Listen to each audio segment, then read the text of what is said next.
paintings on the walls around us are by both Patricia Friend and William H. Calfee. This is the first exhibition that has ever been organized to show the relationship between their works and how they influenced each other.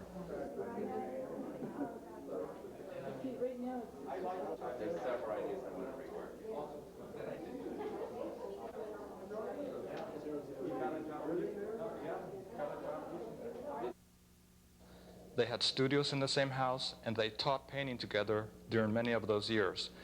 It was thus inevitable that there would be a mutual influence. However, the connections between their work and their lives go deeper than that. Their two lives became intertwined even before they met each other. Paintings in this gallery are a small selection from a body of work that covers almost 20 years of two very active careers. There are noticeable changes in their styles between the earlier works and the later ones. However, one cannot make a simple linear analysis of their works or of their development. Both Bill and Patty had a tendency to experiment with a variety of techniques at different times. And Bill would go back and forth between figurative painting and abstract painting, so one cannot speak of a straightforward linear progression in their styles. Some generalizations, however, can be made about the way their styles changed. For example, if you look at this painting, Oriental Legend, begun in 1980, large areas of the painting are treated very broadly. The background is made up of relatively uniform, neutral tones, and the figures are rendered in a fairly large areas of color. This is a way that Bill worked in for a time. Now, if you turn to a more recent painting, Aphrodite and Eros of 1995, you will see that both the colors and the technique are quite different. It has an entirely different range of colors. Brown and black were excluded from the palette. The paint was applied more thinly, almost as if you were working with watercolors. The picture has a more ethereal quality as opposed to the earlier painting in which the colors are more earthy and the forms more solid. In contrast, if you look at this comparatively early work by Patty, titled March Winds and done in 1986, the surface is covered with undulating waves of color inspired by the foam on the sea. There are no identifiable solid forms. The appeal is primarily to the eyes rather than the sense of touch. The surface was built up with layers upon layers of color applied with cross-hatchings. That is a way of painting that Patty developed independently before meeting Bill. A more recent work by Patty, Materia, painted in 1994, shows a rather dramatic change in her approach.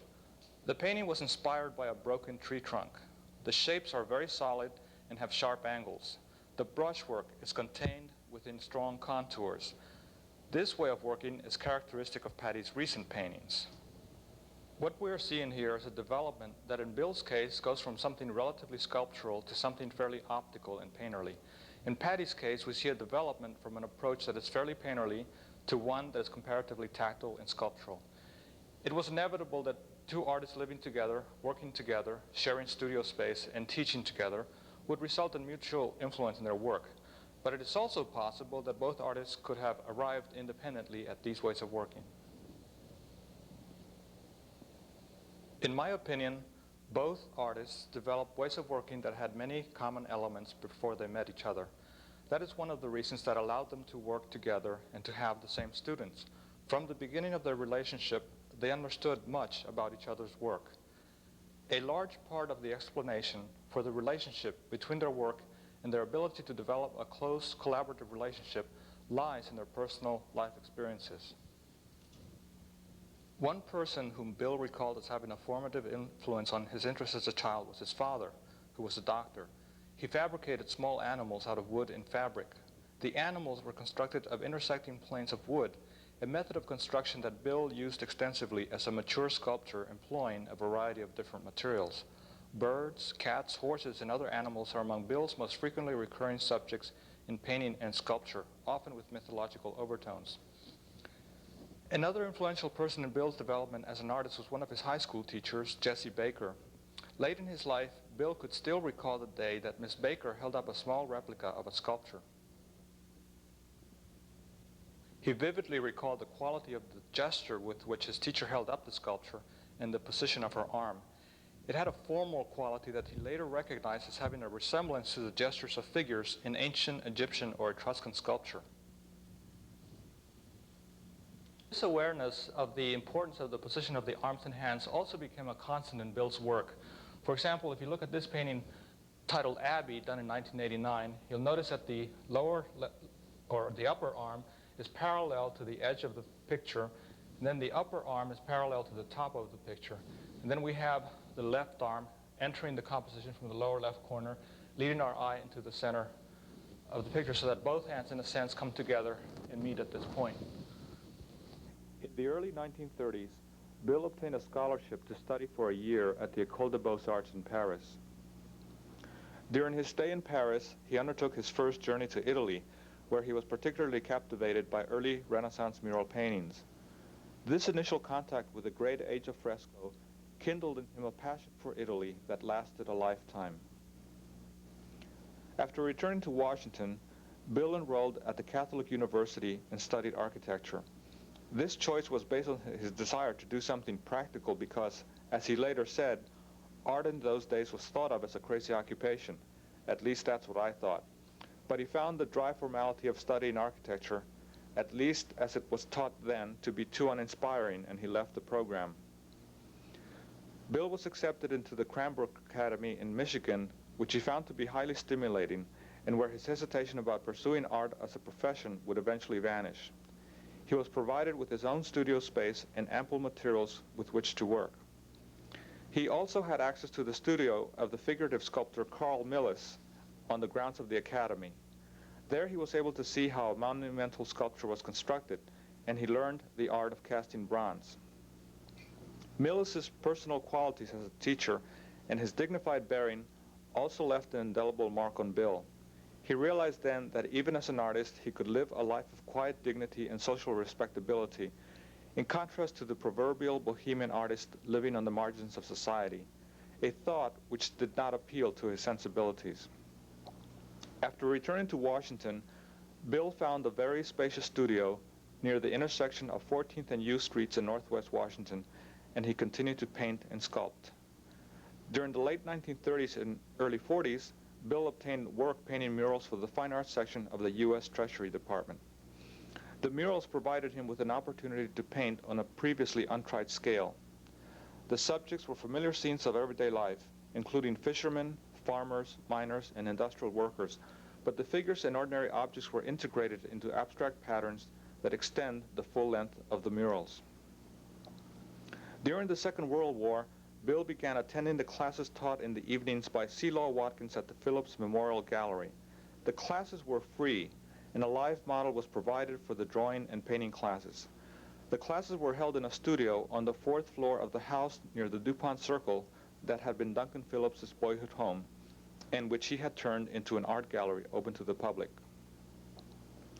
The Phillips Memorial Gallery, which was later renamed the Phillips Collection, was the first permanent museum of modern art in its sources in America. It was established in 1921 by Duncan Phillips in memory of his father, Major Duncan C. Phillips, and his late brother James. Phillips was a pioneer in collecting the work of both European and American modernists at a time when modern art was not very popular on either side of the Atlantic. Watkins quickly realized that Bill knew far more about painting than the other students in the class and asked him to assist in teaching. A frequent visitor as a guest instructor to the Phillips art classes was the painter Carl Knotts from Provincetown, Massachusetts. His subjects, such as deer in the forest, fishermen hauling nets, or boats at anchor, were drawn from his everyday experience. He painted in a style that was a synthesis of naturalism and cubist abstraction, as in this painting, The Harvest of 1932-33. The abstract principles underlying the figurative paintings of Knotts were congenial to Bill's way of painting.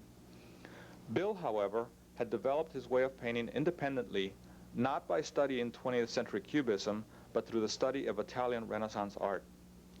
During 2 extended stays in Italy in the late 1930s, one of them with his first wife, Maria Peverini, Bill had immersed himself in the study of Renaissance fresco paintings, particularly those from the early Renaissance, which were more strongly abstract and geometric than in the later phases of the Renaissance.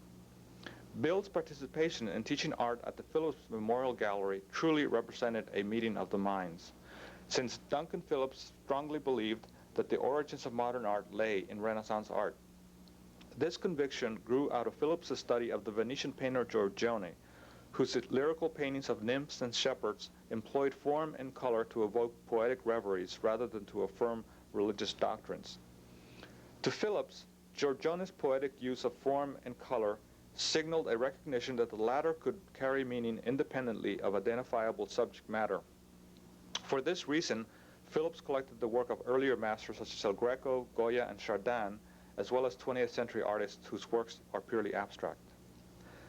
The belief that abstract form could express meaning was the basis of two educational exhibitions at the Phillips Memorial Gallery organized by C. Law Watkins, Emotional Design in Painting in 1940 and The Function of Color in Painting in 1941. In both exhibitions, Watkins included semi-abstract paintings accompanied by diagrams to show the relationship between abstract patterns of lines, shapes, and colors on the one hand, and expressive content on the other. During the period that Bill taught painting at the Phillips Art Gallery, a number of students from the American University in Northwest Washington were allowed to take art classes for credit at the gallery. In 1946, the year after Watkins died and the classes were canceled, the university's president, Paul Douglas, asked Bill and the other instructors, including Sarah Baker and Robert Gates, to organize a full-fledged art department to replace the limited partnership that had existed between the university and the Phillips Gallery. Bill was appointed chairman of the art department and remained in that position until 1954. Among the first instructors who taught drawing, painting, and sculpture during that period were Sarah Baker, Pietro Lazzari, and Robert Gates. In 1957, Bill and other members of the American University Art Department, including Ben Summerford, Robert Gates, and Helene Hertzburn, established the Jefferson Place Gallery near the DuPont Circle. They exhibited the work of the New York abstract expressionists as well as the Washington Color School. After stepping down as chairman, Bill devoted himself full-time to painting and sculpting. He spent 2 winters in Vermont with his second wife, June Dunn, but he yearned for the artistic stimulus of his native city and returned to teach on a part-time basis at the American University. He continued to teach there intermittently for the next 20 years. A new building to house the art department and erected in the early 1960s was named after C. Law Watkins.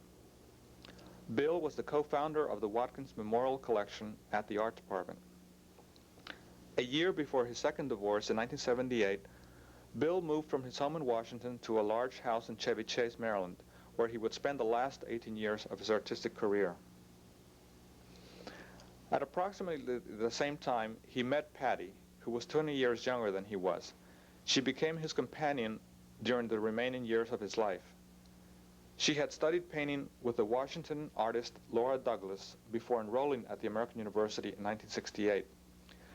During the next 7 years, she took classes at the art department without meeting Bill, although she was familiar with his work. By the time the two artists met, Friend had developed on her own a style of painting that had many elements in common with the figurative and abstract qualities of Bill's work. In the final analysis, the paintings in this exhibition reflect a tradition that can be traced back to the American University Art Department, back to the Phillips collection, and ultimately to the Renaissance.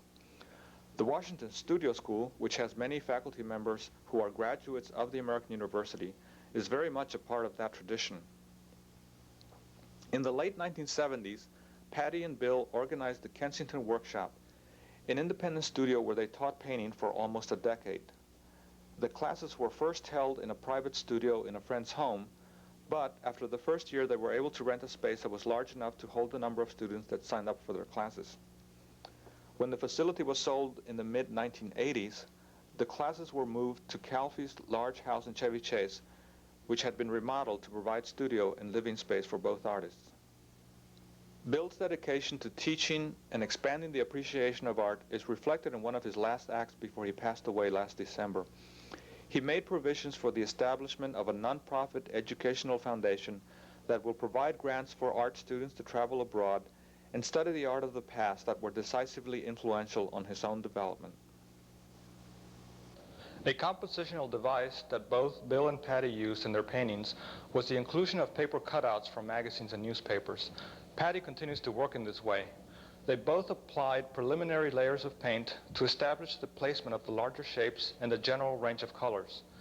They then incorporated the paper cutouts to establish a key for the range of colors.